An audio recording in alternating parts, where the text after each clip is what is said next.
Hey guys, Kurt from the Brixville Group here. Over the past couple of months, things have been shifting and we've started to get more inquiries from first home buyers who feel secure in their jobs and see the current climate as a good opportunity to make a play for their first home, mainly because they feel that there's less competition out there at the moment from existing owners and investors. It's also a really interesting time to be a first home buyer because the state and federal governments are literally throwing the kitchen sink at you in order to help you get into the market and onto the property ladder for the first time. So today I thought I'd cover the schemes that are currently in place that you should consider taking advantage of if you live in New South Wales and you're toying with the idea of either building your first home or buying something existing. Okay, so first up, let's cover the federal government's low deposit scheme, which is probably the best of the incentives and one of the most likely to help you get into the market sooner. What's the federal government low deposit scheme, I hear you ask? Well, at the start of this year, the government rolled out a scheme allowing first home buyers to get into the market with a 5% deposit without also needing them to fork out for the lender's mortgage insurance. Lender's mortgage insurance, or LMI as it's often known as, is the insurance that you pay to cover the bank against any loss incurred in the event that something happens and you can't pay your loan and they're forced to sell your property at a loss to themselves. The scheme was initially capped at 10,000 purchases, which kicked off from the 1st of January this year. However, from the 1st of July, another 10,000 places will be released for the 2020 to 2021 financial year. Do yourself a favour and don't sleep on this. The majority of the original 10,000 positions have already been filled in the first 6 months of this year, and then there are only 10,000 additional being released for the next 12 months. So the moral to the story, if you're serious, make sure you get cracking as soon as possible. CBA and NAB were given 5,000 positions in this scheme and have more or less exhausted their allocation at this stage. Thankfully, we know of a few banks that are still out there with positions available, so go to the description and book a call with our finance team if you're interested in getting this for yourself. Do it because it's a fantastic deal. Just a couple of side notes. Number one, on average, I'd estimate that this scheme will save first home buyers in New South Wales with a 5% deposit between $15,000 and $20,000, which would otherwise take a year or more of additional savings to build up. Number two, to be eligible for this scheme, you need to be buying the property to live in, you can't have owned a property before, and you need to pass the income test, which requires you to make under $125,000 as a single or under $200,000 for a couple. Number three, there isn't a blanket upper limit on how much you can buy a property for. This rather depends on the area that you're buying in, and the limit varies from $700,000 down to $450,000 for New South Wales, and the limits are even more variable across the other states where prices are somewhat lower on average.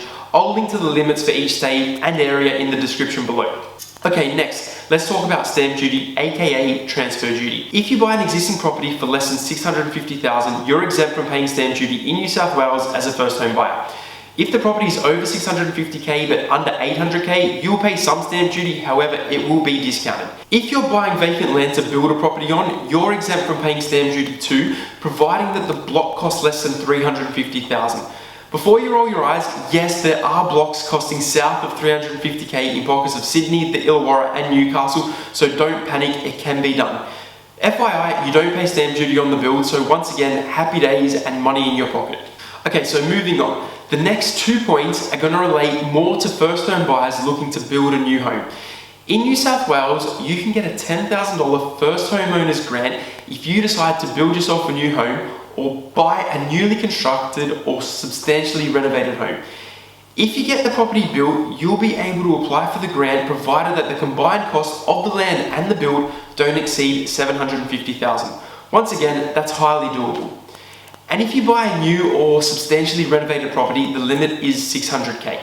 Much like stamp duty and the low deposit scheme incentives, there are conditions that you need to meet to be eligible for this. However, rather than dragging this video on for another 30 minutes, just speak with our finance team as they can help you to navigate the requirements. Finally, as we approach the end of the 2019-2020 financial year, many land vendors that we deal with are offering as much as $15K in incentives if you buy and settle on a block before the 30th of June. This isn't a government scheme, but rather something that developers do to get a few extra customers through the door before they close their books for the year. This means that right now is a great time to get yourself a deal and save even more money on the overall process. Okay, so let's add it all up. If you save $15,000 for not paying LMI, $11,000 on stamp duty, aka transfer duty on a $350,000 block, pick up the $10K New South Wales first homeowners grant and get a $15,000 rebate on a new block, That means that you could save as much as $51,000 if you decide to take advantage of all of these benefits on offer.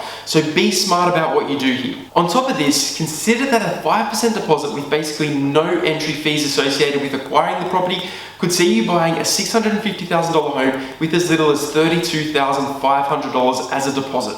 I mean, if you can access this amount of money and plan on buying a property anyway, then why wouldn't you take advantage of all of these things while they're available? I wish this was available to me when I bought my first property. Otherwise, consider that if you wait and these things roll back, or in the event that you weren't a first home buyer, you'd need something like $83,500 to get into the same property as the absolute minimum.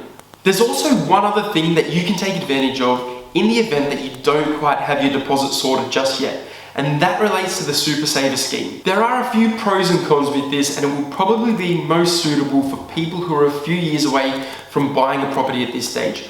I'll go into it in some more detail on a future video, but just know that it's something that you might want to look into for yourself. I'll link to some more information in the description below. Alright guys, that's all for this video. As I said, if you're interested in talking about sourcing land, having a home built, or obtaining financing with one of the lenders that have place in the low deposit scheme, then make sure that you book a call with our team via the link in the description below. As usual, if you enjoyed this video, which I'm sure that you did, then make sure you like it and consider subscribing to our channel if you want to learn more about personal finance and property. That's all for now, take care, and I'll see you in the next video.